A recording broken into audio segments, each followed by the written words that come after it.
When you do something as long as you have been training people for as long as you have, I would think that you would have gotten into, and maybe you didn't even think of this.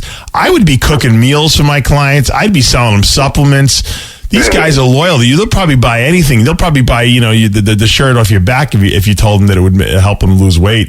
So I think that's the business you should. I'm finding a business for you while we're talking in this interview here. I think you should go into like meal preparation, and you should just be like a one shop. If I could cook, that would help.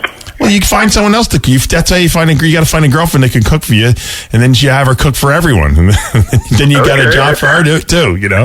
There we go. You got to be a businessman, Bill. Come on, let's.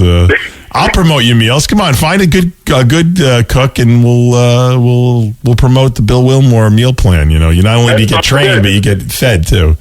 That sounds great. Think about that. I mean, that's not definitely bad. supplements, of course. You're right. They'll take anything you tell them to take. But you have a loyal following. And you're knowledgeable, and you've worked for many companies before, so you actually know the business. I always tell people, if you don't sell or you don't offer every service to your clients, if you're a personal trainer, then you're losing money. It's like a gym. You ever see these gyms? They don't have personal training. They don't sell supplements. They don't sell drinks. I'm like, you guys are nuts. You'll make more money from that stuff than you will from just memberships. Exactly. So, would you ever consider opening your own gym?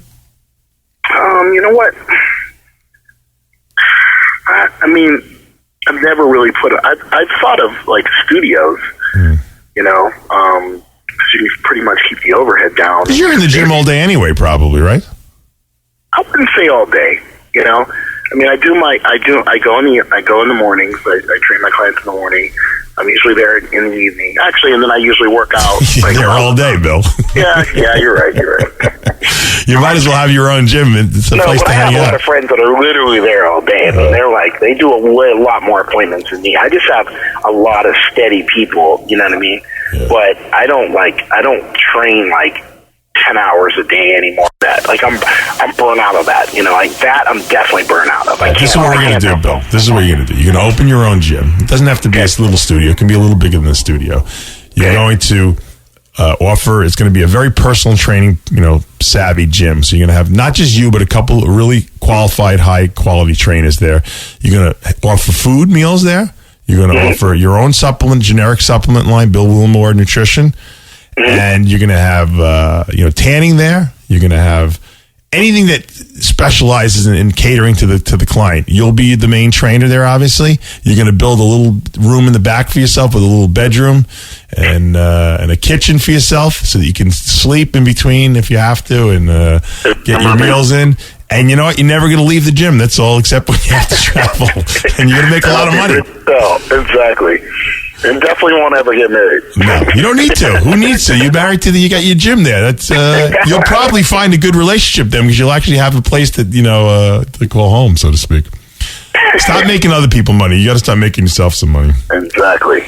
Well, Bill, look, it's always a pleasure to talk to you. Like I said, I really think that I'd like to do a training series with you. I'm going to set it up. We'll talk about it off camera. I want to go through all the body parts. I want to see how Bill Wilmore trains. I want all your secrets. I think that it's important that people know that you know what you're talking about. I bet you'll get a ton of business if we put some of these videos out there. Sounds like a plan. When will we actually see you on stage? I know you said you and Hani deciding. I'm contemplating right now, actually, but it's going to be in June and July. It's looking like maybe the Toronto and maybe the Hartford. So we'll see. Hani's actually getting married in July. So that's it'll put a little damper in a couple of the shows there. So yeah, well, guys don't have to get involved in the whole marriage process. He's just going to show up the day of the wedding, and that's it. You might have to lose him for the honeymoon, but that's about it. Yeah. Well, Bill, like I said, pleasure to talk to you. I'm sorry that we never got you on before, but I think we made up for it here. And look for more from Bill Wilmore. We're going to do some training stuff, like I said, and we will get updates from him. And you know what? I'm going to have to get you to start sending me some of your what's going on in your life so we can keep you publicized a little bit more. Sounds perfect. All right, Bill Wilmore. He just collected $50,000 at the Masters Pro World Championships in the December of 2011. He will be back on stage at the Toronto Pro this year. Thanks a lot, Bill. You're welcome. Well, that was Bill Wilmore, a good friend of mine. Like I said, we competed back in 1995, the Junior Nationals in Washington, D.C. I remember Lonnie Tieper was the MC there, and he still remembers the show. I was 258 pounds. I think I was the biggest amateur of all time who was actually in shape. And I beat Bill, and then I lost the overall to Willie Stalling. But that was my launching show. So I remember that greatly. I have a lot of pictures, and Bill and I actually became friends after that, and we started talking on the phone a lot, talking about training and all kinds of different ideas. And we've always been in touch, and it was interesting that I never had him on the show. So he was right. I had to get him on, and hopefully he'll start marketing himself a little better because he is a good guy. He's a very good bodybuilder too. He's been qualified for the Olympia 4 years, and it just goes to show you that people don't hear a lot about him, but he's consistently been improving for the last 20 years. It's amazing that the guy still doesn't have injuries or he's still going strong. But always like to touch base with old friends, and hopefully he will become a regular friend on the show here. But the weekend was great. I had a great time with the whole Team RX Muscle, and I want to thank everyone who was there. Dan Ray did a phenomenal job. Mike Sansevero shooting the amateur show. Sally Taylor and Brian Hildebrand covering the strongman for us, and Morgan Pagel, being my roommate and running the camera for me. Aaron Singerman, of course, and Dariel Gaines were there.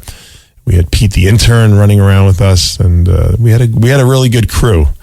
I'm trying to think if I'm forgetting anyone. Oh, Chris the technician Aceto, of course, the whole weekend long was with me, not only doing play-by-play and analysis, but he was also going around the expo with us, doing interviews. PJ Braun helped us out on a couple of wrap-ups and was there for us as well. So it was a great weekend. I had a good time, and once again, I thank our staff. Team RX Muscle was strong. The biker vests were a great success, and I'm going to offer them, I think, for people to purchase them on the site. Give me a week or so to get that going. So we are out of time for this week. I'd like to thank Bill Wilmore for stopping by. Until next week, remember, with Heavy Muscle Radio, the truth hurts. Heavy Muscle Radio is a presentation of RxMuscle.com. The truth in bodybuilding. Tune in next week at the same time for another round with Dave Palumbo only on Heavy Muscle Radio.